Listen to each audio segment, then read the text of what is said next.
and we are the San Diego chapter of the National Sisters in Crime.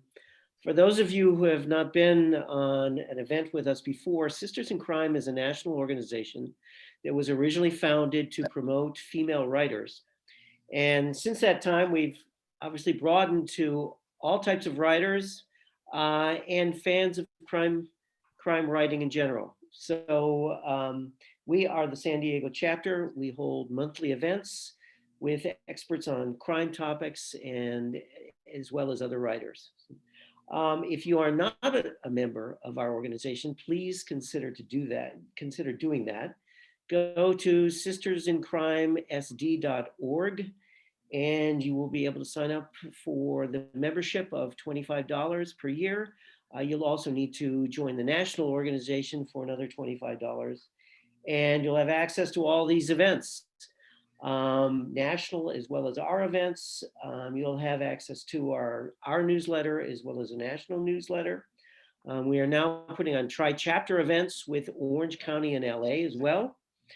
And we get a benefit as the local chapter. We do get some funding from the National Sisters in Crime organization when you become a member. So please consider that. If you are a member, we have sent out a survey, and the survey helps us decide what you want so that we can provide it for you. We've had some great response. If you haven't filled it out yet, the survey is on the chat, the last one that Kim put up there. Please fill out the survey. This is your last chance. So go ahead and do that. We have some interesting coming events in June, on June 27th. Before that, on June 19th, there's something called Verbatim in North Park, which is an outdoor book fair with lots of local bookstores. So please go to that. Yes. Could I just say it's an open air book fair put on by Verbatim Books and other bookstores, not called Verbatim. Got it. And I just put the link in the group. All right. So Kim is keeping me honest.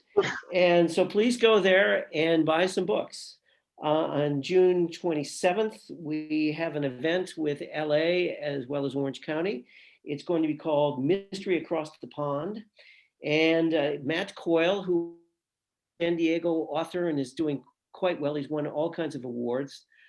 He will be combining with Andrea Carter and Andrea is located in Ireland.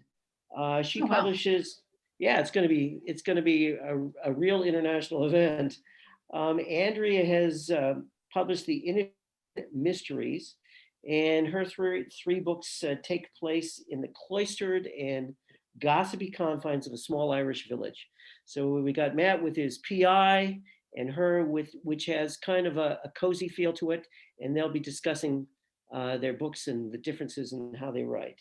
So please come to that. Sunday, July 11th, we have an event with Heather Graham. We're going to do with Orange County as well as LA, and Heather has published more than 200 books. She's won all kinds of awards, including a Thriller Master Award from International Thriller Writers. She's gotten lifetime achievements from Romance Writers of America. So she'll be talking with us then, and we got another event in August. So please go to us and sign up and support what we're doing. With that, I'm going to turn it over to Nicole Larson. Nicole is on our board, and Nicole will be introducing our speaker. So go ahead, Nicole. Great. Thank you, Carl. It is my great privilege and honor to introduce my old friend, Caitlin Rother. Caitlin is a former investigative journalist with the San Diego Union Tribune, which and also where she was also a Pulitzer Prize nominee at the UT. Yep. At the UT. Okay. She is the author or co-author of 14 books. Many of them have attracted enormous attention, including her most recent, her previous book, Hunting Charles Manson. And she also wrote a book about the lost girls, the Amber Dubois, and I'm doing a mental blank on the other girls. Chelsea King. Yes, thank you, Chelsea King. She worked for 19 years for newspapers before going full time as writing books. And she's been published in many newspapers and magazines, including Cosmopolitan, the Los Angeles Times, the Washington Post, Daily Beast. And she's done more than 200 media appearances on many true crime programs. But she is also a writing research coach and consultant. And many of you may not know this, she plays the piano and sings in an acoustic band, which I hope will be coming back soon. We were just rehearsing just this afternoon, so yes. Good. So, Caitlin, all yours. Okay, thanks. So we thought that what would be a good, interesting topic for this audience in particular is, how do you write a true crime book when, according to law enforcement, a crime has not been committed? So that's actually why it took as long as it did to get published, because when this case first happened, Rebecca Zahau was found by police because of a 911 call to the Spreckles mansion on July 13th, 2011. The call came from Adam Shacknai, who was the brother of the homeowner, Jonah Shacknai, who was the boyfriend of Rebecca Zahau. And he said, "I got a girl, hung herself in the guest house." So we didn't know that right away, obviously. What we heard as the public was suspicious circumstances. If you were the media, I actually found the first news release from the Sheriff's Department, which is very fuzzy on details. Basically, suspicious circumstances, a woman, found dead, essentially. But the homicide unit of the Sheriff's Department was immediately called in because Coronado Police was not set up to handle what looked to them initially as a homicide. So they thought, well, this is definitely suspicious because there's this woman who's naked, bound and gagged. Her hands are bound behind her back, her wrists tied together, her ankles bound together. And when they arrived on the scene, she was on the grass already. So her knees were bent. And Adam Shacknai said, well, I cut her down. And you can hear on the 911 tape that you can hear him dragging a table over, and it's a three-legged table. So it's got a broken leg, and you can hear the leg bouncing, like it fell off as he was dragging it because it was loose. And he climbs up on the table, he's grunting and he's cussing and he's talking to Rebecca. Why did you do this? Are you alive? So literally he's documenting himself cutting her down. So nobody sees her hanging. He says he saw her. He says he cut her down. So that's when the police arrive. They immediately call in the Sheriff's Department. So I'm going to fast forward. 7 weeks later, the Sheriff's Department comes out and says her death was a suicide. And it's the result of feeling guilty from a tragic accident that happened 2 days earlier with Jonah's son, 6-year-old son, Max, who nobody saw this either. Rebecca said, well, I was in the downstairs restroom and I heard the dog barking. She had a 14-month-old Weimaraner, I can never pronounce that. And the dog was barking like crazy and I heard a crash and I came out and there was Max on the floor. There was the chandelier had fallen and it was broken. It was, a glass chandelier that had been hanging from the second-story ceiling. The dog was barking nearby. There was a razor scooter resting on one of his shins and a soccer ball. So they said, well, what happened? What happened? I don't know. I didn't see it. So all day long, she's being asked, what happened? What happened? What happened? She kept saying, I don't know. He must have fallen from the second floor landing. I didn't see it. I was in the bathroom. So the other thing is that her 13-year-old sister was there. I've changed her name in the book because she's a minor. I call her Ariel in the book. Rebecca said she came out and found Max and he was not breathing and his heart was not beating. And so she said, call 911. So Ariel, has to run and find Rebecca's phone. She can't find the phone. She finally calls and the police, you can hear on the 911 tape that there's a lot of confusion. So when I heard the 911 tape for the first time, it was in the civil trial. I'm going to skip ahead a little bit. Because the Zahau family did not believe that Rebecca committed suicide, they believe she was murdered. They ultimately filed a civil lawsuit, and it was initially against Dina Shacknai, Jonah's ex-wife and mother of Max Shacknai, the boy, and her sister, and Adam, who made the 911 call. And the accusations initially were that the three of them conspired together to tie her up, strangle. Well, they didn't say for sure how initially. They didn't have enough evidence. So they said, well, they conspired somehow to kill her and throw her over the balcony. So within a matter of years, that was 2013, within a matter of years, the two women were ultimately dismissed because Keith Greer, the Zahau's attorney, said, well, I finally found out after all this time that Dina was actually at the hospital. And she's on video going in and out of Rady Children's Hospital around the time when this supposedly, would have happened. So I'm going to drop her and I apologize.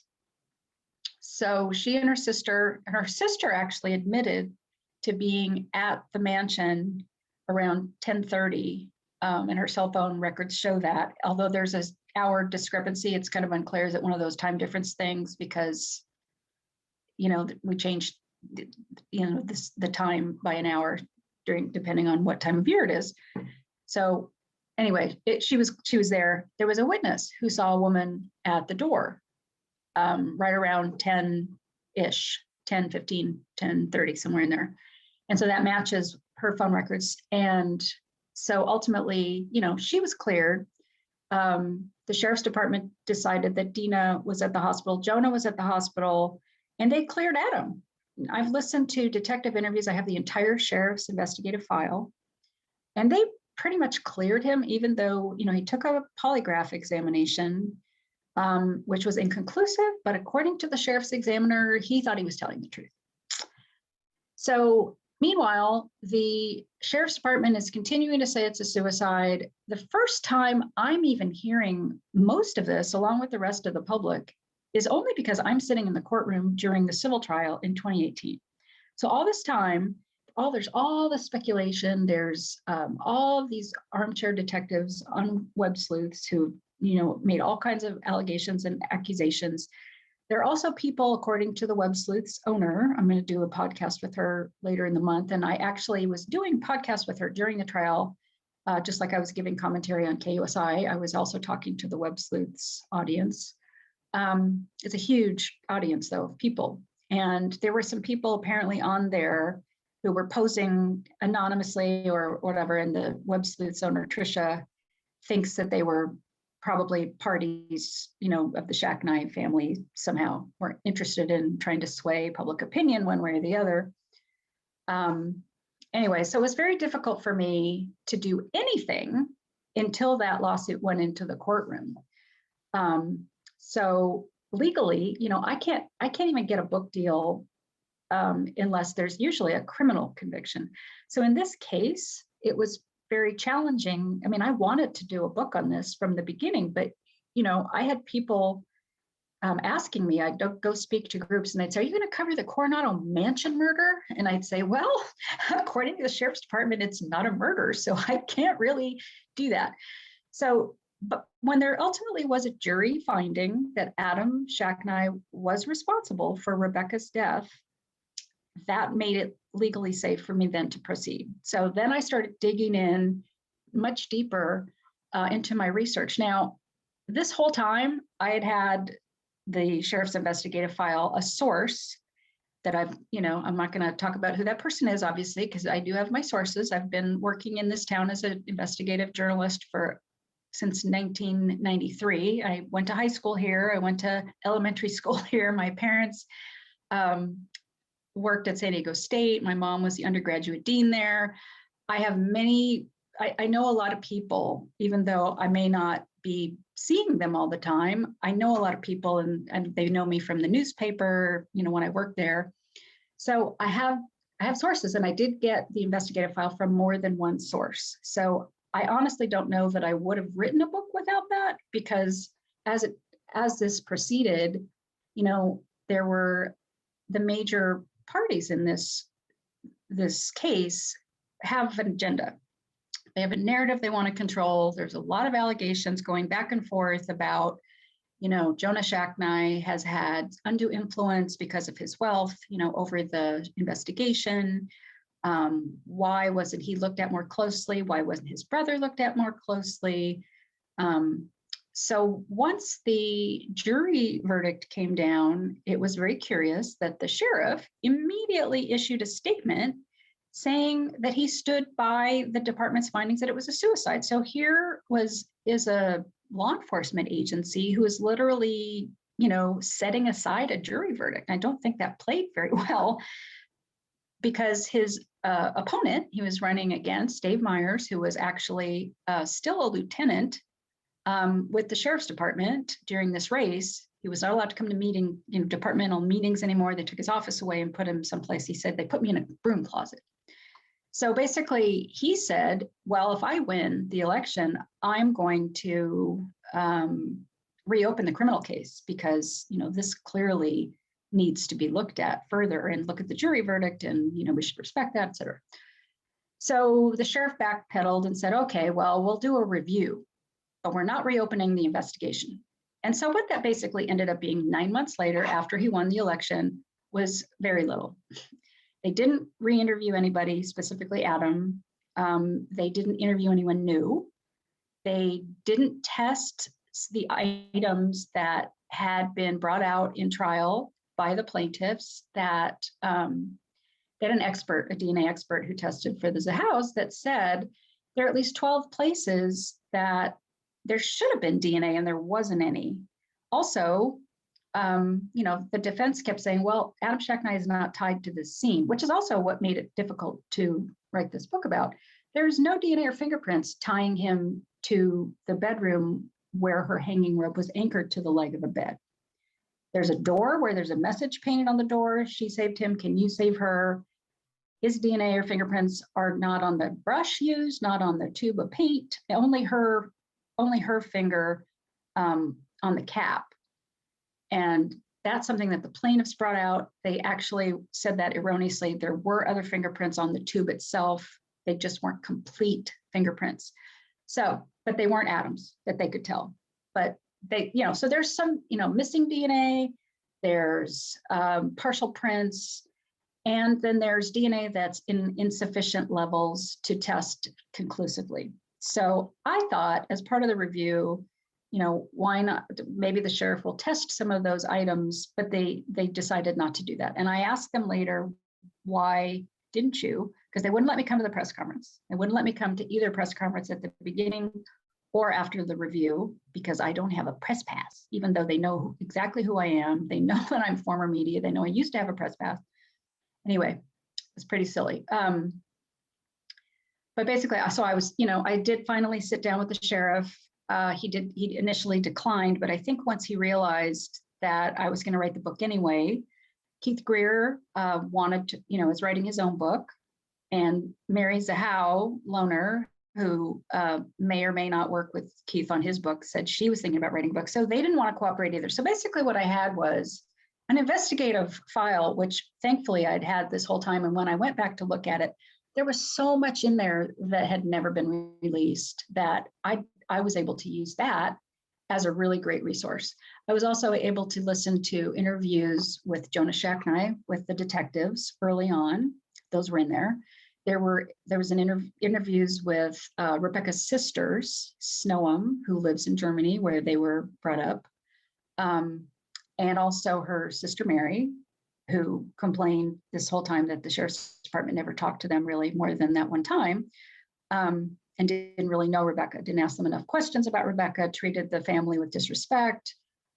Recently, they've been alleging that this was a racial discrimination kind of a case because she was Asian, and they would have given her more due, I guess, more attention, more thorough investigation if she hadn't been Asian. And basically, so I didn't have a lot of people who were talking to me, but I did have this great file, and I did a number of interviews on my own. So a couple of things that caught my attention during the trial. When I do these books, there's going to be a lot of people are going to say, oh, I've seen every documentary on this. I read all the news articles. I already know this story. So I have to find new information, obviously. So by sitting in the trial every day, I was the only journalist there every day. There were TV people who came in and out, and the UT came in and out, but I was there every day. So I knew what I had the file, and I actually had to go back and read the file more carefully. And I found there was a lot more in there than I even knew was there. But what in particular kind of caught my attention during the trial were these little snippets of the depositions that they played from Rebecca's ex-husband, Neil Nalepa, who Rebecca had told her family had abused her physically and verbally. Neil denied that. And also, there was a short snippet of a deposition from a former boyfriend named Michael Berger. And he talked about how she told him that she had been kidnapped while they were together. She just mysteriously just disappeared, didn't go to work that day, started calling him, crying, and I've got something over my eyes. They've got me. They took me somewhere. And he's like, what are you talking? Where are you? She's like, I don't know. So he kind of described a little bit of that during the trial. I'm like, I got to get that guy. Because during the trial, the defense was really making Rebecca out to be this, impulsive, unstable, depressed woman. And she killed herself. And Adam's innocent. And I just felt like, well, I think there's more to Rebecca than that. I want to paint a three-dimensional picture of Rebecca, and, I'll see where it takes me. So I've had people who are reading the book and they say, I keep going back and forth. They're like emailing me or texting me or messaging me as they're reading it going, I keep changing my mind on whether it was murder or suicide. And that was kind of my intent, because as I did my own investigation, I did the same thing. It was like a tennis match, is it murder, is it suicide? And so I did not end up taking a position in the book, because there are some, I take you on this journey with me as things unfolded, both in what the public knew and what I learned. Okay, so, and there's surprises in there. And especially toward the end, just like, I write it just like a crime novel. I use fiction storytelling techniques, and you've got the ups and the downs, and you have the suspense, and you give them little nuggets as they're going along so they keep reading. And the reaction has been far beyond my expectations. I've been so far having really, really great response from readers. I'm really, really feel good about that. Let's see, where am I? About 20 minutes so far? 25 minutes? Nicole? You have time. You've got time. And I know I have time, but I'm just wondering, am I about 20? Where am I so far? How long have I gone? you've got another 15 minutes. Okay. All right. And we'll have time for questions. And everybody, please put your questions in the chat so Caitlin can read them. Yes. Okay. Thank you. And I will come back, and I'm going to scroll up once I get to that point, and I will go through your questions. But keep putting them up there, please, so that we'll have stuff to start with. So where was I? So, okay, so I found Michael Berger through a source and got him to agree to talk to me, which was not simple, because he's kind of like, I think Rebecca was. I think Rebecca was kind of a gentle person. And the interesting thing, the deeper I got into learning about Rebecca, the more complicated she became. So that was, one of my major primary goals was really to just find out who she really was, because what we kept hearing from her family was, oh, she's a religious, modest woman. She went to Bible school. She was never naked in front of people. She just never would have done this. And, the sheriff's department didn't listen to us. They ignored us. And she just never would have done this to herself.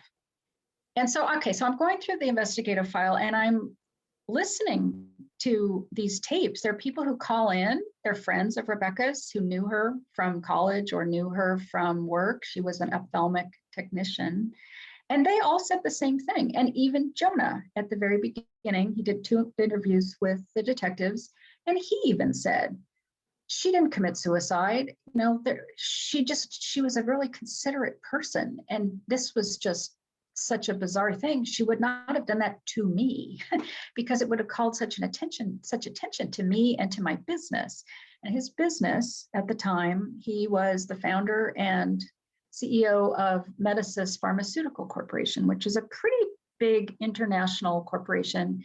They were putting out dermatological and cosmetological skin products mostly to compete with things like Botox and that sort of thing. So he's a really wealthy guy.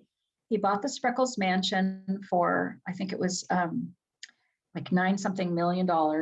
And, or maybe, no, I'm sorry, I think it was 12. I think he sold it for 9. I'm not going to remember this, so don't hold me to it, but I think it was $12-something million. This was, the Spreckles mansion is a historic landmark in Coronado. It's not actually on the US list, but it is on the Coronado Historic Resource List.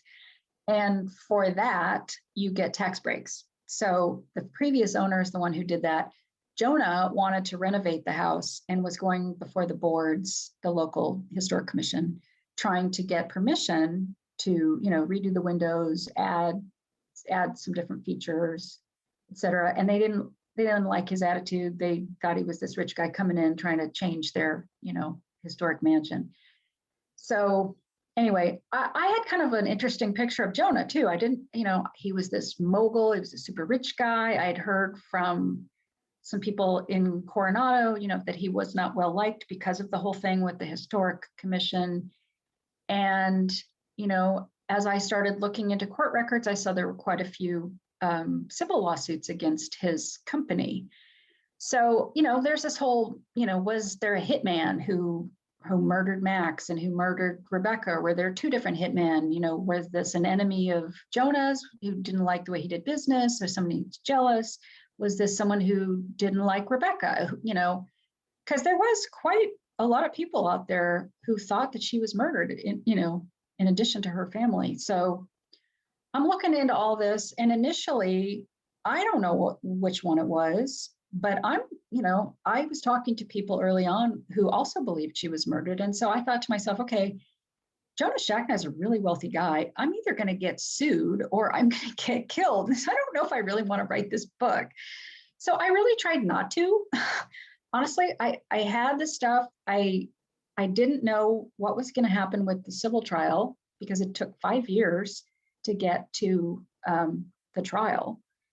And I thought, all of these conspiracy theories I'm hearing, maybe there's something to it. I'm going to really need to just wait until I sit in that courtroom and see what comes out. Go through the briefs. There's a lot of stuff that gets filed before the trial in what's called in limine briefs. Both sides file these as basically, I want to keep this out. I don't want those guys talking about this, or, that kind of stuff.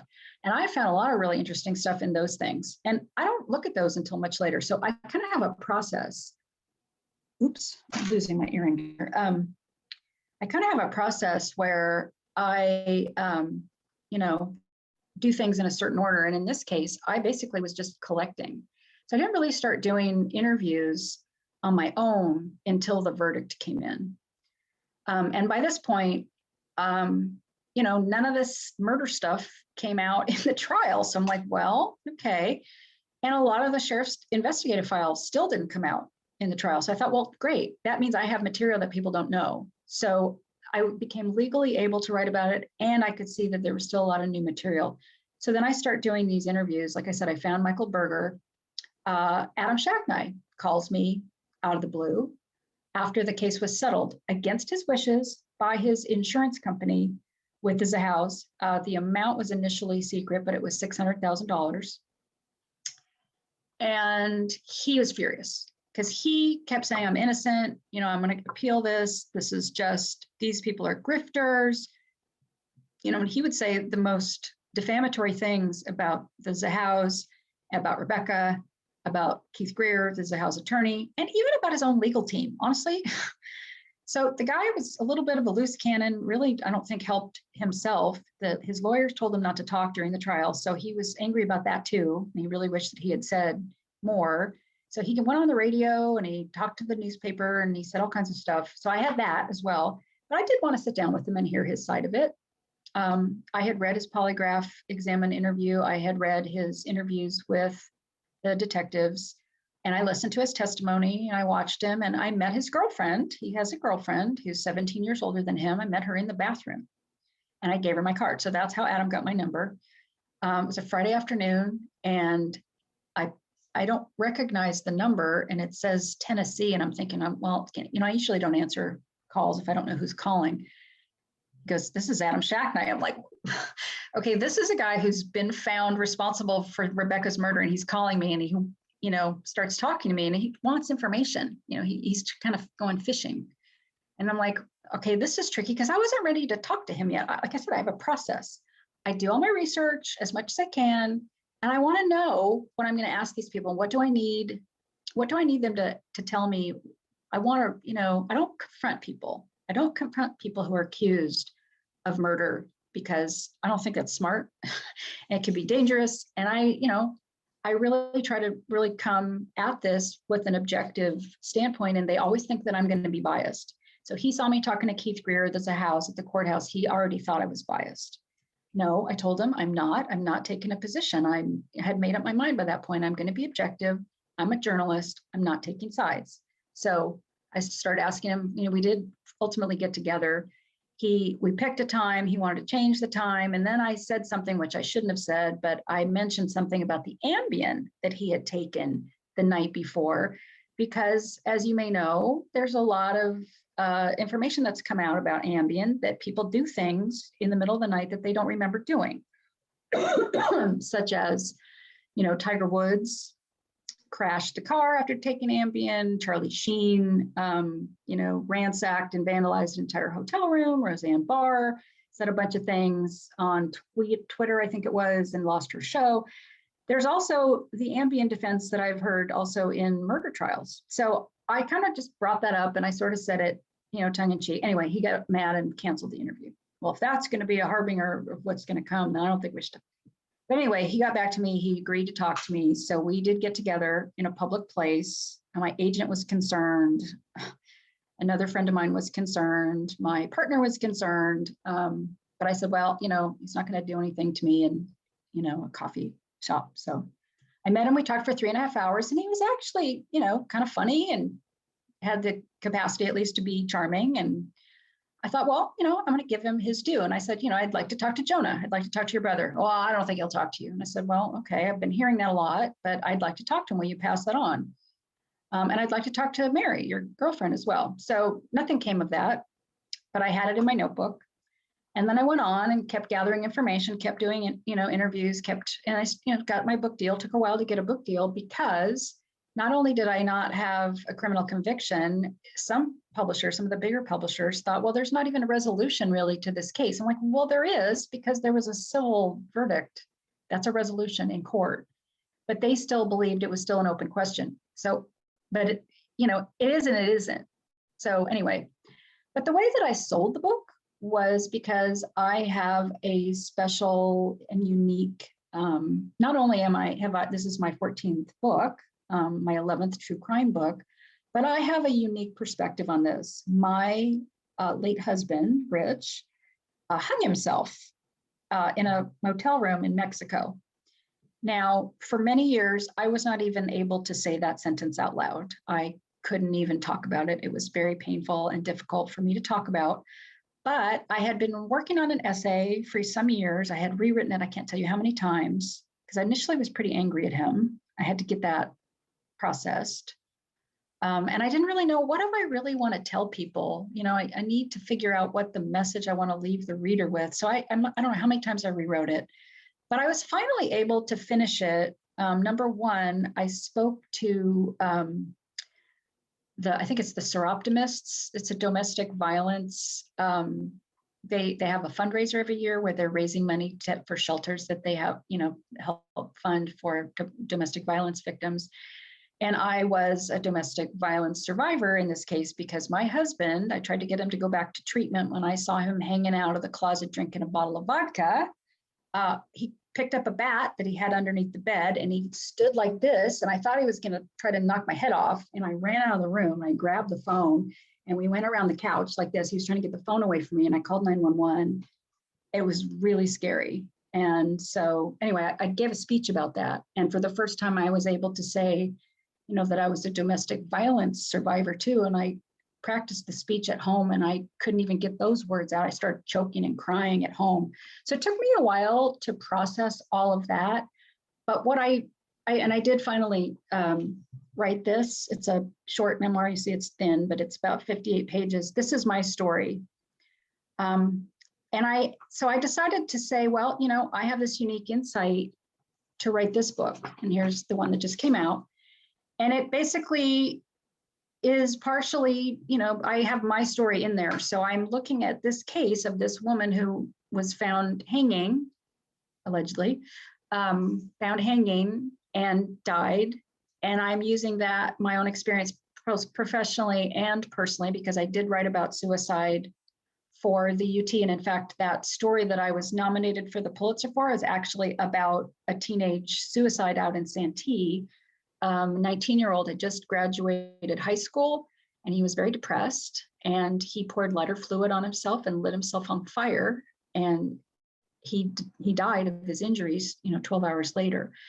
So I had been, I have a psychology major from Berkeley. I studied abnormal psychology back then. I initially thought I was going to be a therapist. So this is my background, and so I used all that and put it in the book. So I did finally sell the book, and then I had permission and a contract and pushed on through. Now I pretty much finished the book in my mind. I had been working on it, for I usually take 9 months after I get the contract. So I've been working on it before that because I have to do research, I have to put the book proposal together, which takes quite a long time, and I do extensive, very detailed book proposals. So I've done a lot of research already, but so 9 years I've been working on this book essentially, but not full time all the time. And here I was thinking I was done. Jonah Shacknight emails me. Now I had gone through the PR woman who was representing him at the trial, representing him as a person because he was testifying, but he had a bodyguard. He didn't want to talk to anybody. He really didn't want to talk to anybody. The only people he'd really talked to were 2020, very limited conditional interview, and nobody else. So I was actually really pleased when he got in touch with me, but I had to pass his tests too. He kind of ran me through the ringer a little bit. I saw you talking to Keith Greer. I heard some of the things you said. And I said, well, no, I'm not taking a position. I'm not taking sides. So he agreed to be interviewed. And I said, well, it's going to be more than one interview because I do have a lot of questions. And he agreed to that. So we started doing it on Skype because it was right at the beginning of the lockdown. He initially wanted to meet face-to-face. He was very, very firm about wanting to meet me face-to-face. And I said, I really don't feel safe doing that. I was freaked out because if you remember the Left Coast Crime Conference, I literally was supposed to play music with some of these other authors, and I had to cancel. I was too freaked out. I said, I'm sorry, I just can't do it. And then they ended up canceling the conference. But my point is, I was in that mindset where I don't even really want to meet Jonah Shacknight, who would be so important for my book. I probably would have done it, but he finally agreed to do it on Skype. So we ended up doing 8 interviews, and they were all about 2 hours each. I had to go back and, basically edit my entire book and rewrite sections, add sections, change sections, because I wanted to be fair to him. And I wanted to be fair to Rebecca. I want to be fair to everybody, but he really brought, I thought, a really interesting perspective because by now he's convinced she did commit suicide. So, there's been a story arc on his whole views on this case as well. And he told me some things about, because like I said, what if Adam Shacknight is wrongly accused? He sure says he is. I want to hear who Adam is. I want to hear who Jonah is. I want to hear who Rebecca and Jonah were together, what was going on in their relationship. And it turned out that they were on the verge, according to Jonah. Their relationship was really on its last legs because of these dynamics that were going on with Jonah's teenage kids and Rebecca, that he did not get along.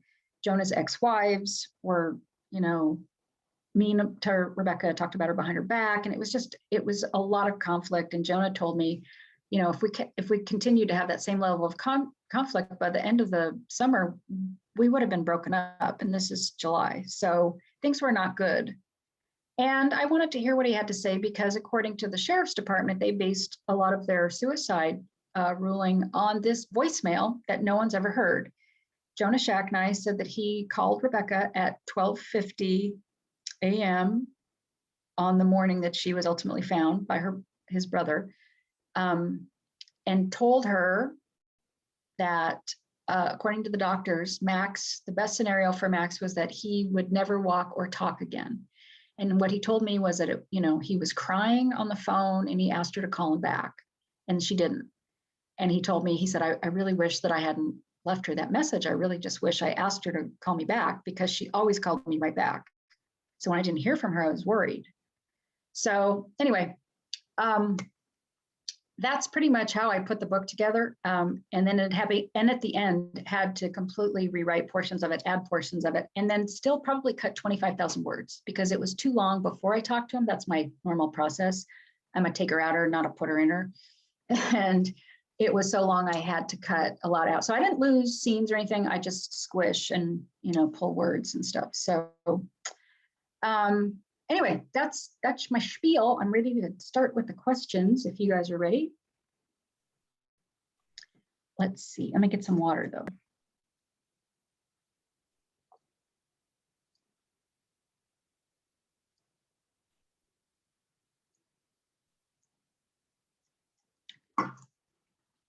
Okay.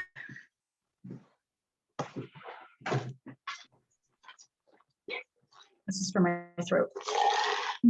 Okay. Whoops. I'm gonna start at the top. Where can we buy your book? Great question. If you want a signed copy, I'm asking that you please buy them through the San Diego Public Library bookshop. I have a website, CaitlinRother.com. If you go to the blog, the very most recent blog is a virtual tour calendar.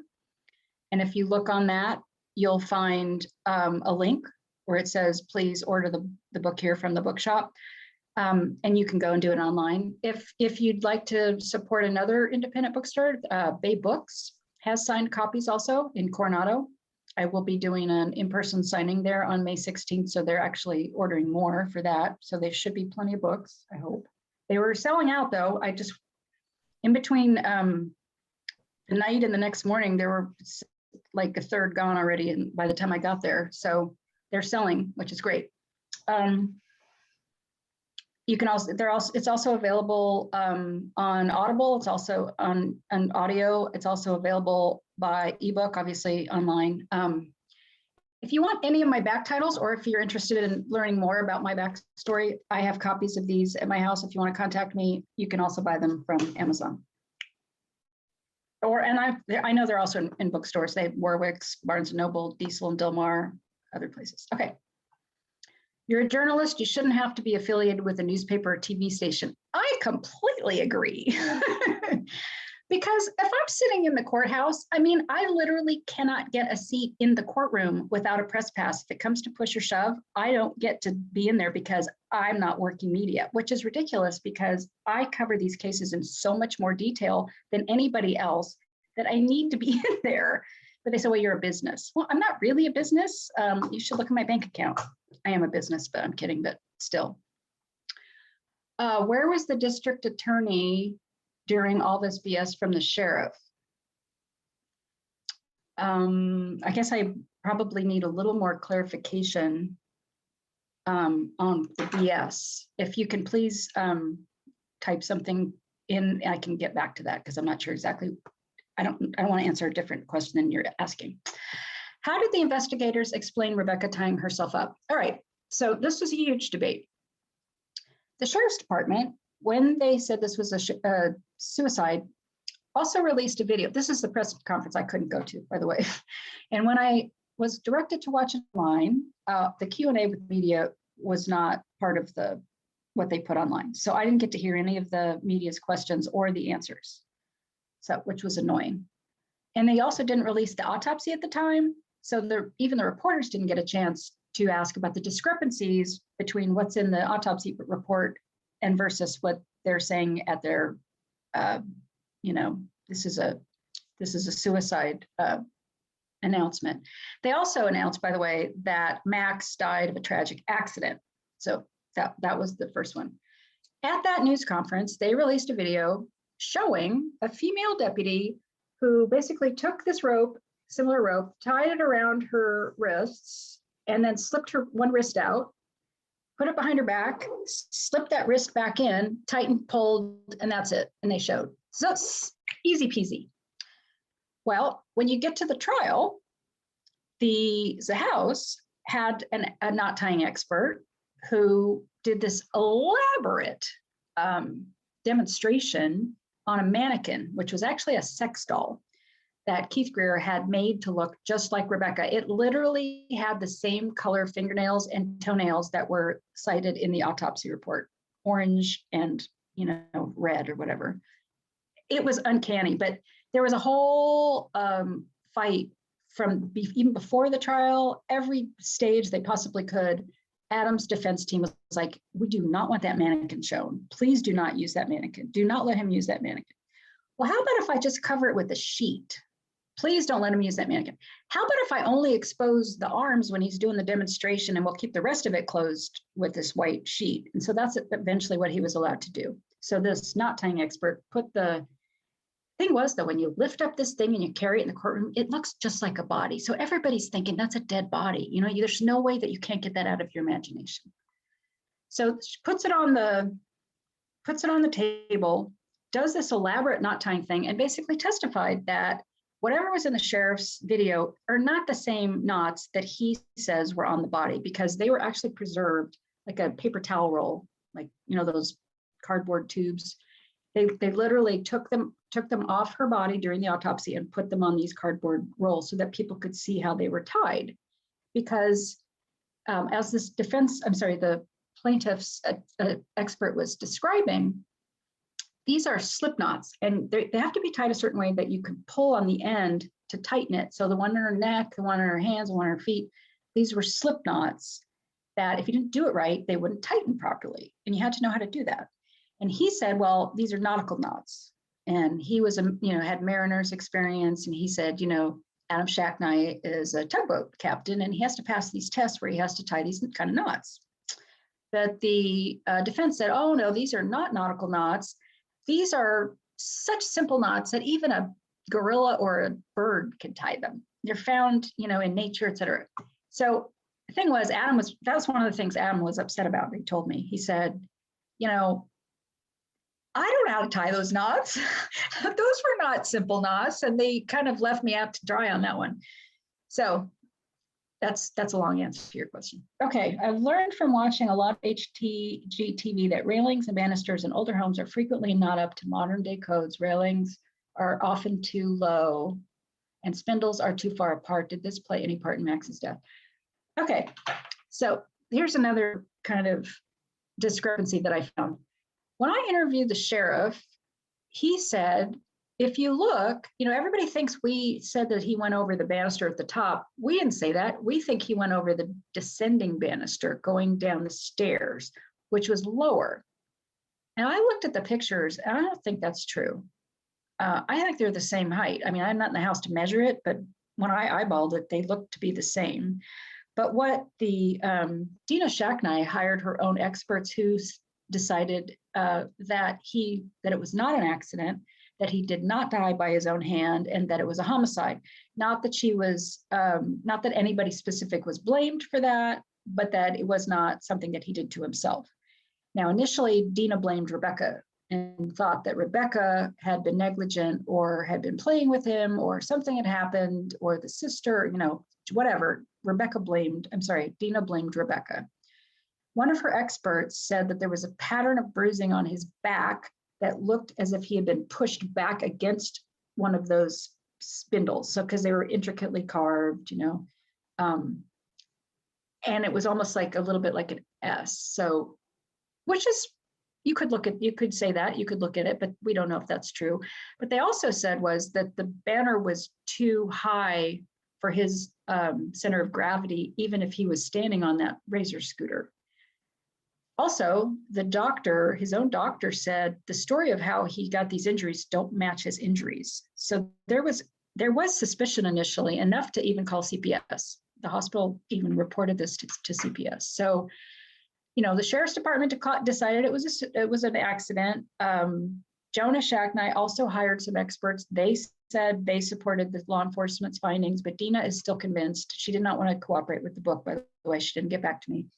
But I've heard her on TV, and she's told other people she's convinced that her son was murdered.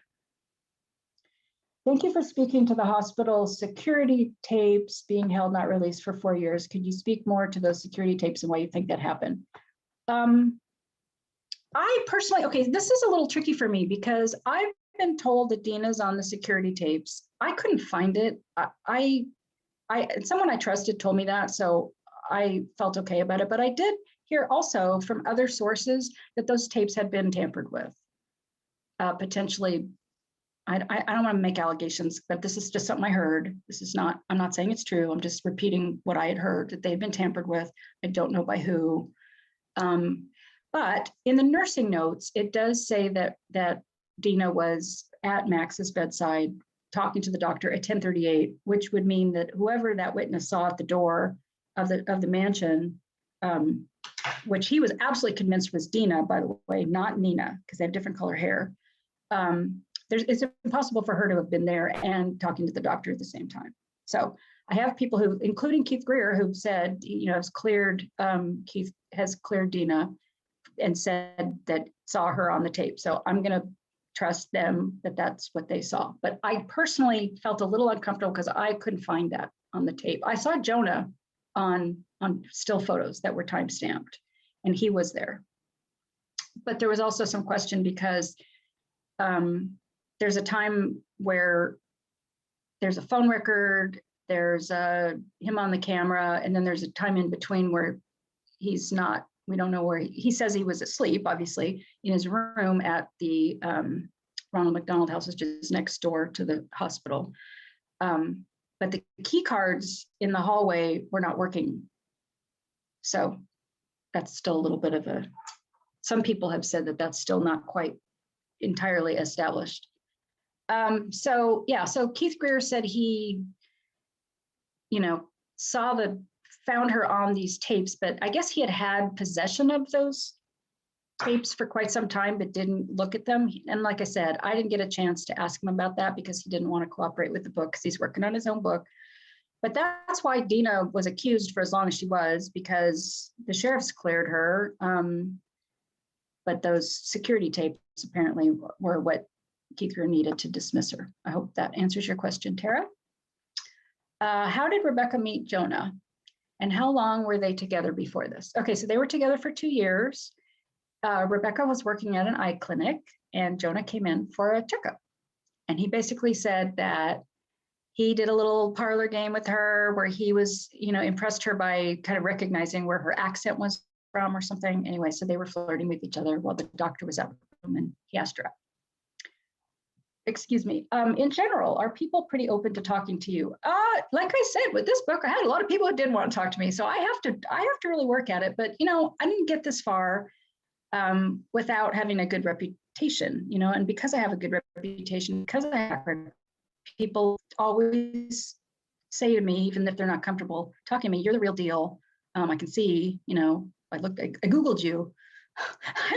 This is funny. I had like these people who come to do work on my house, and I'll talk to them and then they'll go have lunch and then they'll come back and they'll be like, oh my God, you're as famous as the Kardashians.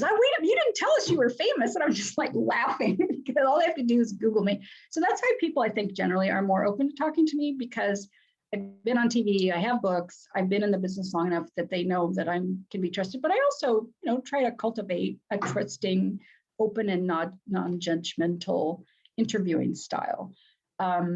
I think the part of the reason that Jonah opened up to me as much as he did and talked to me as many times as he did is because he realized, I even said to him, I'm not writing the book you thought I was, am I? And he goes, no, you're not. Because he thought I was out there to slam him and his brother. And, it was going to be completely pro Zhao, which he didn't want to cooperate with when I, wouldn't blame him. So I said, no, it's going to be objective down the middle. And that's what it was. But also because I talked to him about my own personal experiences. I talked to him about what happened with my husband. And I said, I'm seeing some parallels here. And, I don't know whether she committed suicide or not, even though he was firmly believed that she was. I said I was starting to see some behavioral similarities between my husband and Rebecca. So we talked about that. I put that in the book. But, they both went through the same, what's it called? They both were arrested for shoplifting in Phoenix, diversion program. I was trying to think of the word. Not at the same time, obviously, but I just thought that was such a bizarre coincidence. But then she lied about it. She told Jonah that, a completely different story from what was in the police report. And so he was learning things from me too, as we were talking. And I think, that's generally why people talk to me, because I am easy to talk to. And that people have told me that. And people have even said, God, I was talking to you like you're a friend and you're really not my friend. You're a journalist. And I was like, well, yeah, but I also don't try to burn people. And I know that I have a great responsibility with the information that people trust me with and tell me. And so, okay. How are we doing on time? Another 10 minutes? Nicole? Yeah, we've got, Okay. we can go over. Okay. As long as my voice holds out. The verdict you refer to was civil, thus a lower standard than the criminal requirement, meaning that there was still no crime per se. How does that affect the calculus regarding the right or decision to write a crime novel? First of all, it's not a crime novel. It's a true crime nonfiction book. If it were a crime novel, there wouldn't be a question, honestly, because you can make up all kinds of stuff and that's fine. I'm writing a true story. I don't make anything up. And so I report what happened and I report, I investigate, I use the official documents. Everything I do is legal. I've been through enough vetting by lawyers when I was at the UT, when I was an investigative reporter. Pretty much all of my investigative stories, all of them, were vetted by attorneys. I know what is allowed, what I can say and what I can't. I've had every single one of my books vetted by attorneys as well. And Kensington Citadel, which is the publisher for this book, has an extremely conservative attorney. So there's stuff that we ended up taking out that I didn't even think about, but he was like, well, and so I'm like, all right. So in terms of the right decision, I have no problem with what I wrote. And the fact that I did not take a position, I think makes it even more right, because nobody can accuse me of bias, even though they probably still will. But anyway.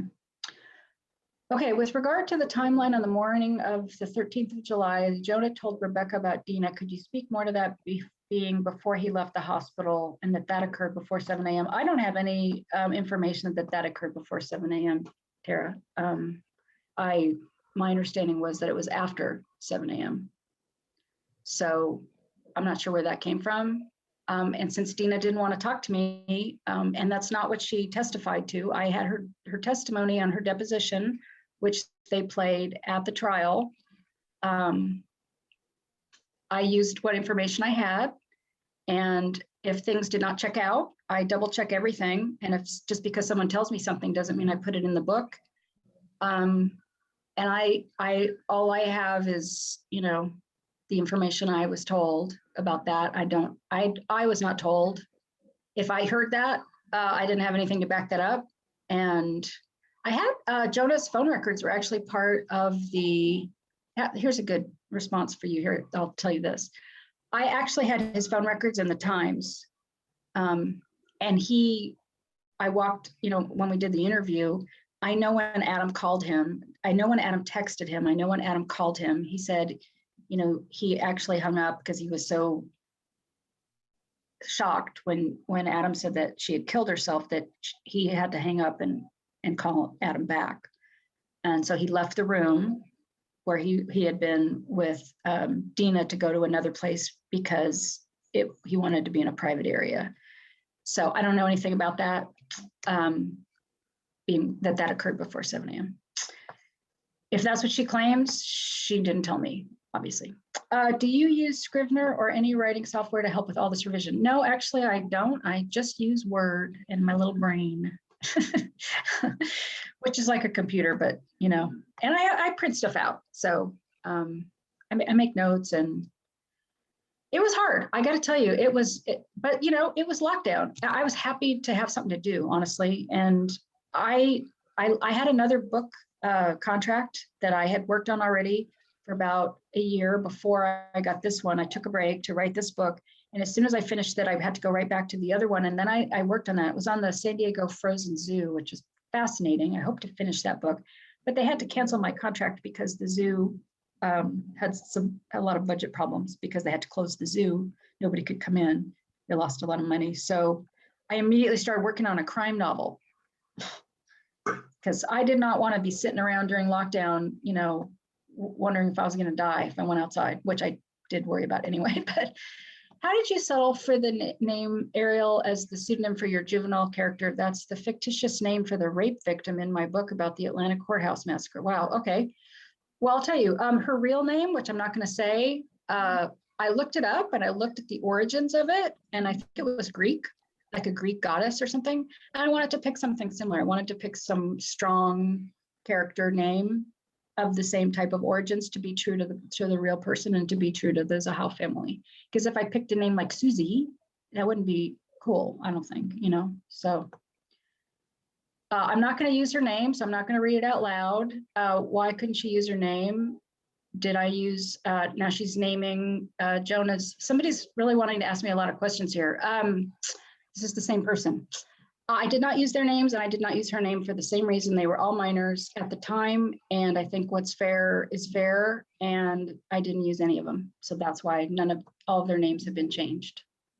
Doesn't the sheriff answer to the district attorney should she or he have not intervened about the death? No, the sheriff is the law enforcement agency that investigated this.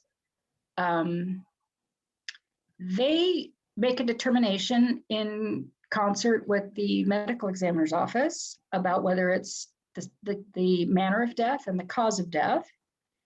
And they both agreed in this case, which I don't think is surprising. I think they usually do. I think it's pretty rare for them not to agree, and especially when they have a politically charged a case like this. The way it normally works is law enforcement presents a case to the district attorney's office. I'm not clear if a prosecutor was called in early to help investigate this. I was not aware that they were. That did not come to my attention. Other books I've written in Orange County, the prosecutor is called in almost right away, and they work together and investigate it in concert, using investigators for both law enforcement and the district attorney's office. I am not aware that that happened. However, I do know that one of the graphics that was used during the press conference actually was made by somebody in the district attorney's office. So they were obviously well aware of what was going on and were actually part of the graphic presentation, although that was not publicized. I had to find that out kind of in a weird way.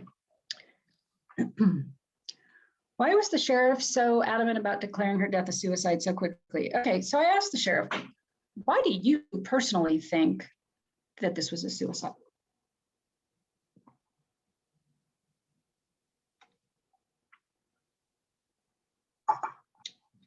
Little squirt. He said, well, I was one of the last people in my department to actually come to that conclusion. And what convinced me ultimately was that there were no drugs found in her system. So what that means is she was not on any kind of substance. She didn't drink, she didn't do drugs, but nobody also drugged her. So he said that she must have done this on her own volition. And there is no forensic evidence pointing to Adam Shacknai. There are no fingerprints, there's no DNA. Now, obviously there's a house say, well, there's also DNA on the knife that he said he used to cut her down that we know he touched. And there's no DNA on that either. And there's no DNA on these other places, which we've identified that there should have been DNA. And so there's still, there are still people, these Zahaus in particular, who, and outside observers and investigators who I've quoted in the book, who believe that the sheriff's department investigation was flawed and was not as thorough and had some issues. I'll give you another example. The door where the message was painted, they used one swab to swab for DNA for an entire surface of a door. Now, you know what a swab, it's like a Q-tip, kind of like that. And what happens is if you use a small little swab like that for an entirely huge area, you're going to get your swab saturated by whatever profile is mostly there. And if there is another profile there, it's not going to show up because there's too much of the other one by the time you get to it. So what, one investigator said they should have used multiple swabs for that door. That was just one of the issues that he found with the. Okay. How would you handle a true crime book about a cold case murder of a 10-year-old girl in 1966 where everyone, this is just to me, direct message, do you want me to say this out loud? I don't know. I'm not sure because I'm not sure what to do about that. This might be something proprietary, so. No, you can say it out loud. Can I say it out loud? Okay. Yeah. Okay.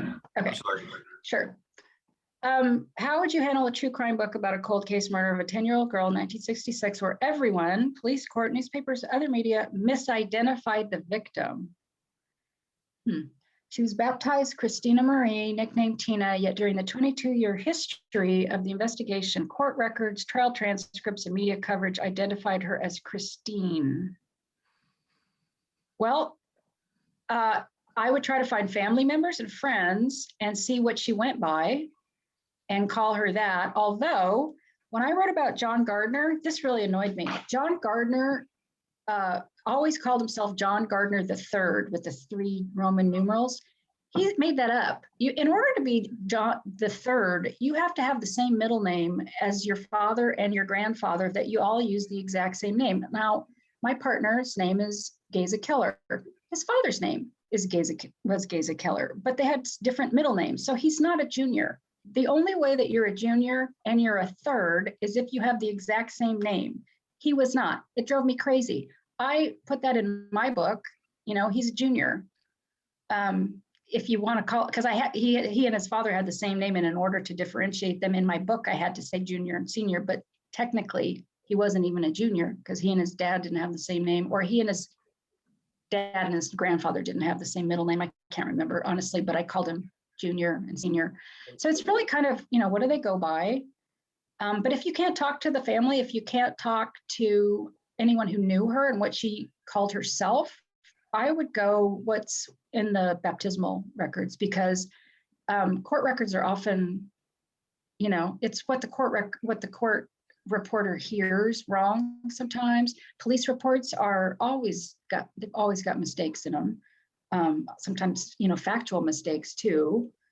Newspapers, everybody misidentified. I would just say in the book that she was misidentified, that she was called this in this place, but she was baptized that. Have you been able to find anyone who knew her or what she went by? Because I would try to go with what the family wants, if that's possible. Yes, the family was too grief-stricken to try to correct the record. Okay. Surviving sister said she was Christina. I looked at it when I first started researching it. She was known as Tina, and I never heard a nickname Tina for the proper name Christine. It was always an A at the end. Well, I would call her Christina then, because if that's what she was called and that's what her family wanted her to be called, and they were too upset to correct the record, I'd put that in the book. Because she deserves to be called what she was called, Exactly. So you have to speak for her. So how do I quote court records? Well, you just have to explain in the book that everybody else called her this, but you call her that, and you can, a quote is a quote. I mean, you can take the quote and put a parentheses and put her proper spelling. I could put a photo of her gravestone too. That too, yeah. I mean, because she deserves to be Exactly. If I'm dead, and I'm a victim of murder, I want to be called what I was called. Don't be calling me what somebody else called me. Thank you, Caitlin. Thank you. Right? Thank you. Yeah, absolutely. Justice for Christina. Yeah. Yeah. We have one more. What is the speculation about what the message on the door meant? Oh, that's I could talk to you for half an hour about that. The sheriff's department doesn't want to talk about it, I think because they think that's a no-win situation. There's a number of people who, I heard quoted and who I've talked to who think that it was written by somebody very angry, is a taunting message. It's in the third person. It also has no punctuation, which I thought was interesting. And it's written in all capital letters. Adam Shacknai signs his name, printing all capital letters, which I thought was an interesting coincidence. The Zahau's expert, handwriting expert, said it was more likely than not Adam than Rebecca, but that's a very limited comparison. In civil court, that is the standard, more likely than not. So it's not, beyond a reasonable doubt. And he used specific letters that he compared, which were slanting a certain way. One had a kind of a leg on the M. And so he used those two letters to say that he felt like it was more likely to be Adam than Rebecca. Also, my understanding is that, she didn't talk like that. But I want you guys, if you read the book, I worked really hard to get these emails that she wrote to Michael Berger during the time they were courting, during the time that, they were dating, they lived in different cities, and she ultimately moved in with him for a short period of time. But later also they were, after she was kidnapped by her husband, who, she was basically going back to, but didn't want to tell Michael Berger. That's what she told the police. She never told Michael Berger that. He didn't find that out until he was interviewed for depositions in this case all those years later. So he never knew that she went back to her husband. She kept saying she loved him. She wanted to be with him. And so he let me use some of those emails because she continued to communicate with him. And what I saw was a very lyrical and kind of dramatic tone. So to me, it is possible that she wrote that message on the door. Maybe she was angry, potentially at Jonah. And because that's one of the theories that the detectives had. And, but I don't know, I asked Jonah, what do you think? What do you think if there was a message she was trying to send you? Do you know what that was? And he said, no. But I have heard that, he said. So, but he also, there was some speculation that she saved him, meaning she gave CPR to Max and saved him until he could get, they brought him back until he died of his injuries, his brain injuries. And then you save her, meaning God, that could be God that she was writing to, if she wrote it. If it was a killer, it sounds like the killer was angry and was, left her in this humiliating state and naked and tied up like that, and that somebody was really angry with her. And so that's the speculation on both sides. So that's about it. Thank you guys so much for inviting me. This was fun. Thank you so much, Caitlin. And your books again are at the San Diego Central Library's bookshop? Yeah, it's called the bookshop. If you look on my website, you can find a direct link, but you can also go to the San Diego Public Library website, I believe also. If you want any back titles that are out of print, most of my books are out of print. I have copies at my house if you want to email me at crother@flash.net. crother@flash.net. And your website is caitlinrother.com? You can email me through my website as well. Great. Thank you so very much. And this has been absolutely fascinating and informative. Looking forward to reading it. All right, good. I hope everybody does. And please write a review. All right. Thanks, you guys. Thank you. Thank you so much, Caitlin. You're welcome. Thanks. All right. Bye-bye. Bye. And everyone else, please join us on June 27th. Bye, everyone. Bye. Bye. Thanks for coming.